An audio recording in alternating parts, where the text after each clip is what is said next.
De CONICET, ex director de SECOAL, consultor ambiental, especialista en este tema de lo que estábamos viendo recién, ¿no? Con las imágenes del río Corrientes, imágenes que además son noticias internacionales, ¿no? Porque muchos medios de otras partes del mundo se han hecho eco del tema, de la merma en el caudal del río Corrientes, de lugares que están prácticamente secos, tierra y lecho del río quebrado prácticamente. En esto que para algunos ya estamos hablando de un ecocidio, ¿no? Pero bueno, vamos a hablar con él para que nos haga un análisis de la situación. Juan José Naif, ¿qué tal? Buen día, ¿cómo estamos? El gusto de saludarlo. Un gusto para mí. Lo escuchaba con mucha atención porque obviamente es preocupante el tema, en tanto continúa el periodo de seca prolongada que ya lleva más de 3 años.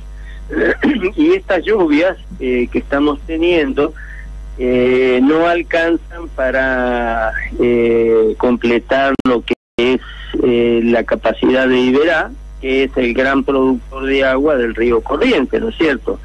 Entonces, la situación no es que haya mejorado, solo en pequeña medida. Hemos tenido lluvia de poco milimetraje, 5 o 10 milímetros en gran parte de Corrientes, y eso hace que, bueno, la situación de estrés de la fauna sea muy importante. Ha habido una reducción muy considerable no solamente en números, sino también en las poblaciones, en lo que es lo que nosotros llamamos reclutamiento, que es la incorporación de crías de los animales. Se ha dado mucho menor porque lógicamente los animales están estresados y la reproducción es mucho menor. Entonces, eso hace un panorama que va a significar una caída en todo lo que es la productividad del ecosistema, no solamente en la vegetación, sino también en los componentes de la fauna, ¿no? Uh-huh. Y eso tiene consecuencias a su vez en el turismo, tiene consecuencias en lo que es la pesca, especialmente que el río Corrientes está seco en sectores muy importantes. El río Corrientes es el corredor natural que tiene Iberá con el Paraná, es la comunicación que tiene, ¿no es cierto? Y eso determina un impacto que se va a extender en el tiempo. ¿Cuánto tiempo? Me preguntaban días pasados unos colegas suyos, y eso depende de cómo venga también la situación del Paraná. Hoy el Paraná está en creciente. Al día de hoy está en 5,14 metros, lo cual es una buena imagen, una buena perspectiva, porque todavía podemos tener algún ciclo reproductivo de peces, y estos peces van a tener ambientes de bañados, ambientes de lagunas en la planicie marginal del Paraná, que va a permitir, ¿no es cierto?, que tengamos el efecto de cría de estos animales, si es que se mantienen las condiciones de aguas altas, ¿no es cierto? Claro. El Iguazú está hoy en 22 metros, 22 y pico, lo cual quiere decir que por un tiempo vamos a tener los bañados con agua. Entonces, esos bañados laterales que ustedes ven en la zona de Barranqueras, de Antequera, de Reconquista, son las áreas de cría que necesitan los huevitos de los peces para llegar hasta un tamaño de 15, 20 centímetros, donde ya son menos vulnerables a los predadores, y después crecen un poco más y pasan al cauce del río. Entonces, esas condiciones se estarían dando ahora. Vamos a ver hasta cuándo se mantiene, porque el efecto de la Niña está influyendo más allá de lo que originalmente habían previsto los centros de pronóstico, ¿no? O sea, primero dijeron que era hasta el mes de diciembre, después dijeron que era hasta el mes de febrero, y ahora estamos viendo que puede ir hasta mayo, ¿no es cierto? Y si llega hasta mayo, nosotros sabemos que en Corrientes y en el nordeste en general tenemos menos lluvias desde mayo hasta octubre, o sea que eso nos está diciendo que vamos a tener un año seco. Ahora, Naif, preguntarle, independientemente, separando un poco lo que está sucediendo en el Paraná y lo que sucede en el interior con el tema de el Iberá y la consecuencia en el río Corrientes. Hoy, las consecuencias que hoy está sufriendo el río Corrientes, ¿son irreversibles, irreparables o tardarán años, lustros o décadas para recuperarse? No, irreversibles no son, porque las áreas anegables, las áreas inundables, tanto bañados como esteros, están preparadas a este tipo de fenómenos de largo término. O sea, es cierto que una bajante de esta intensidad y duración tiene una frecuencia de 200 años, ¿no es cierto? Entonces, pero evidentemente ha ocurrido en otros periodos, y la fauna se ha ido adaptando, han ido quedando los animales y las especies que son más plásticas, más elásticas, y tienen incorporado mecanismos de recuperación que les van a permitir restablecer sus poblaciones. Ahora, el tiempo que eso demanda, obviamente esta sequía se ha dado una vez en la vida de cualquier investigador, entonces no sabemos cuánto tiempo puede demorar. Seguramente algunas especies se van a recuperar más rápido por el aporte desde otros sistemas. El caso, por ejemplo, de los peces, hablábamos recién del efecto de corredor que tiene el río Corrientes. Seguramente los peces de Liberá se van a recuperar más rápido a la seca, porque va a haber aportes desde el Paraná o desde las lagunas del norte, de Corrientes y demás. Ahora, ¿qué pasa con los yacarés? ¿Qué pasa con los carpinchos? Y no sabemos, son especies que en general tienen alta tasa reproductiva, pero hay que ver también si se van a dar las condiciones que originalmente ellos tenían, la oferta de hábitat, la oferta de alimentación, la oferta de refugio. ¿Cuánto demora en reponerse todo eso? Es bastante complejo, ¿no? Naif, preguntarle por algo que se habla y mucho de esta cuestión, ¿cuánto influye, más allá de la sequía en sí, o qué impacto tiene el accionar de arroceras chupando y tomando agua tanto del Corriente como del río Miriñay? Bueno, esa es la pregunta que todos tenemos.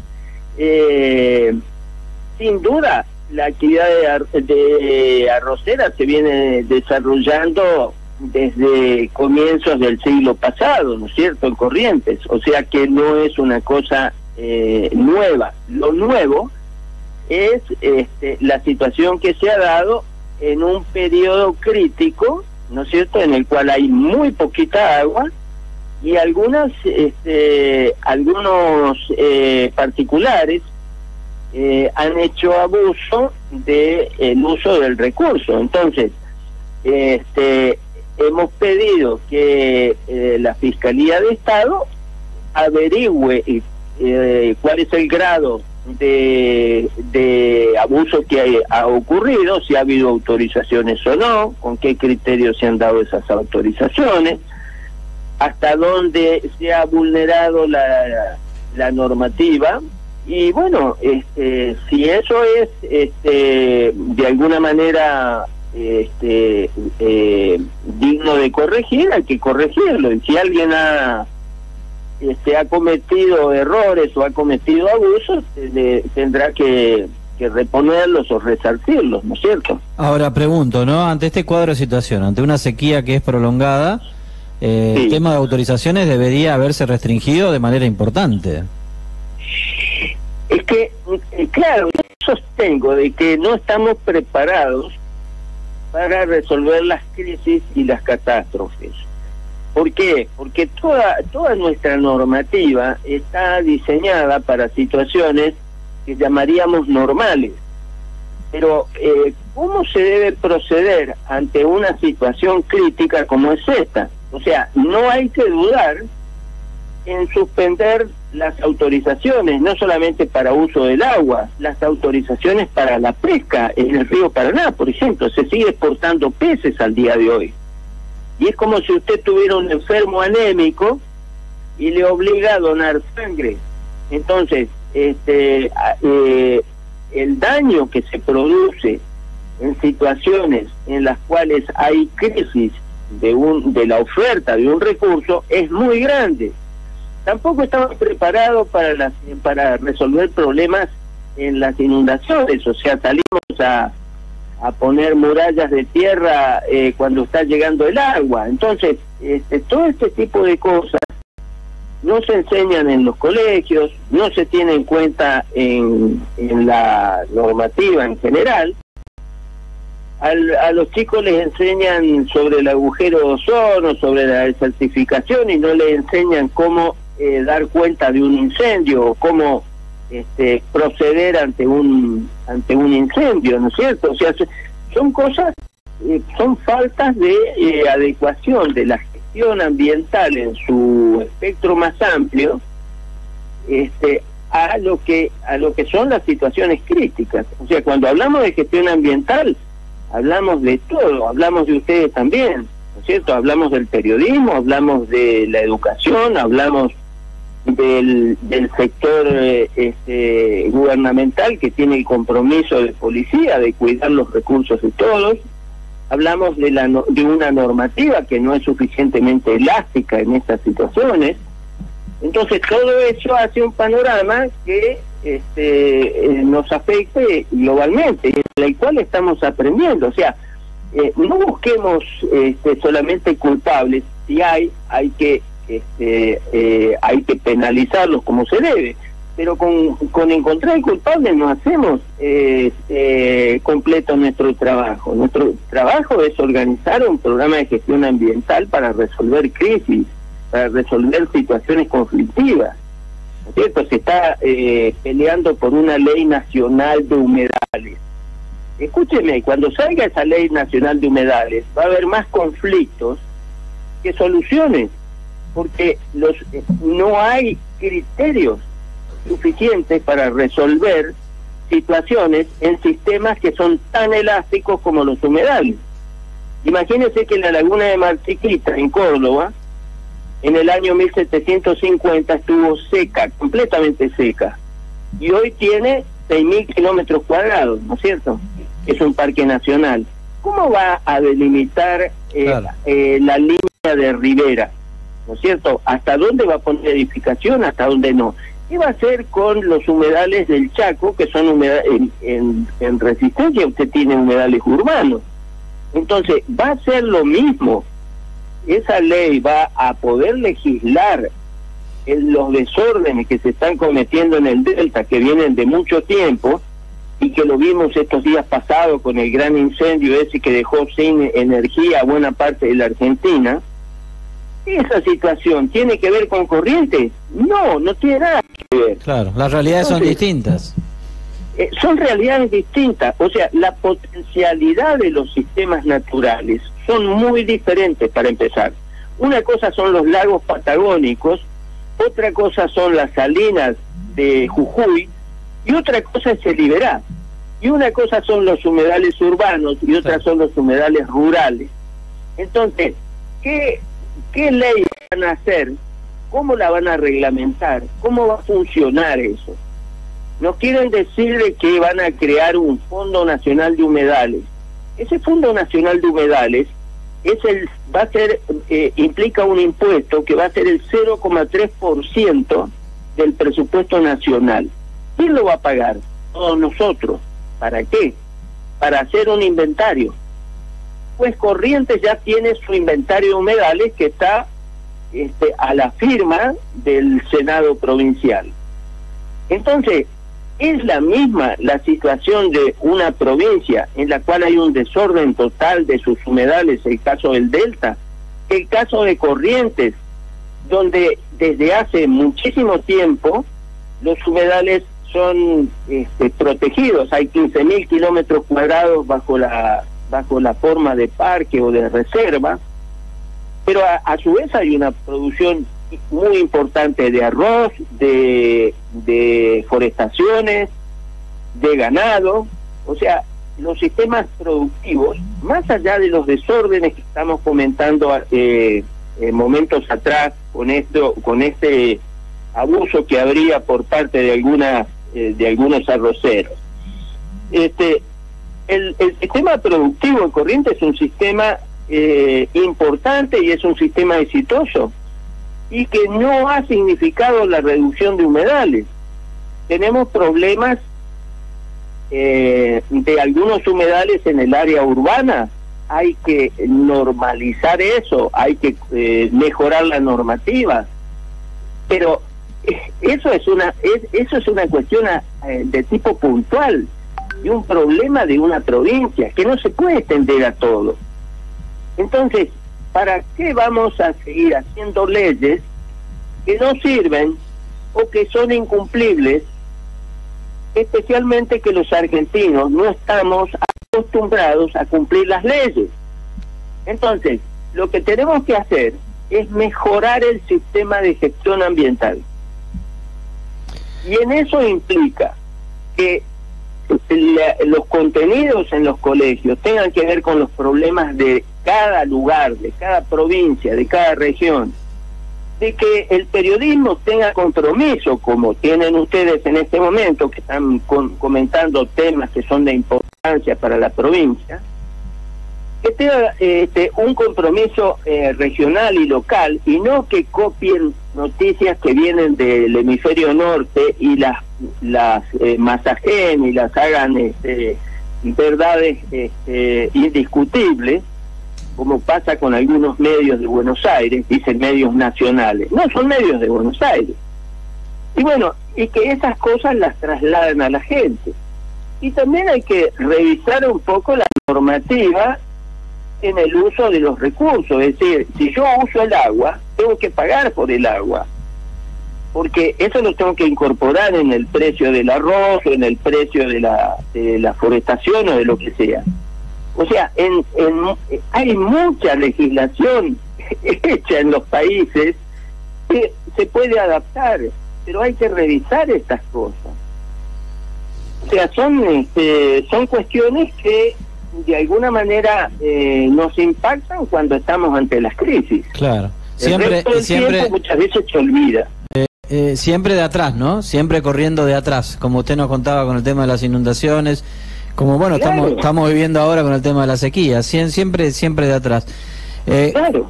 Juan José Neif, le mandamos un abrazo enorme, muchísimas gracias por su tiempo, gracias por compartir sus conocimientos, y un abrazo enorme de todos los que hacemos Radio 2, ¿eh? Gracias a ustedes por el compromiso que tienen con los temas ambientales. Muchísimas gracias. Qué placer ha sido hablar con él, ¿no? Con el doctor Juan José Neif. Es investigador principal de CONICET, ex director de SECOAL, consultor ambiental. Es un orgullo para Corrientes, ¿no? Y por ahí me da esa sensación que siempre siempre pasa, ¿no? De no valorar lo que tenemos acá adentro, ¿no? Me parece que Juan José Neif es de esas figuras que debería ser fuente de consulta de manera permanente de todos los sectores, ¿no? Y me imagino la lucha que debe tener Juan José muchas veces con funcionarios y con la mediocridad que por ahí impera por acá, ¿no? Y la verdad que tener un genio como estos aquí es para aprovechar sus conocimientos y para escucharlo, como ese silencio que se creó acá en la radio y en el ambiente mientras hablaba, porque la verdad que pinta la situación tal cual se da, ¿no? Y a mí me queda esto, ¿no? De ver cómo siempre llegamos tarde a todo, ¿no? Siempre llegamos tarde con la inundación, llegamos tarde con la sequía, siempre llegamos tarde. ¿Y saben por qué siempre llegamos tarde? porque no escuchamos y no actuamos de acuerdo a lo que nos dicen y los que ya vienen augurando las personas que saben, como el caso de Juan José Neif. Desayuno, como siempre, hasta las 12 aquí en la mañana de la 2. Ahora podés leer esta nota en la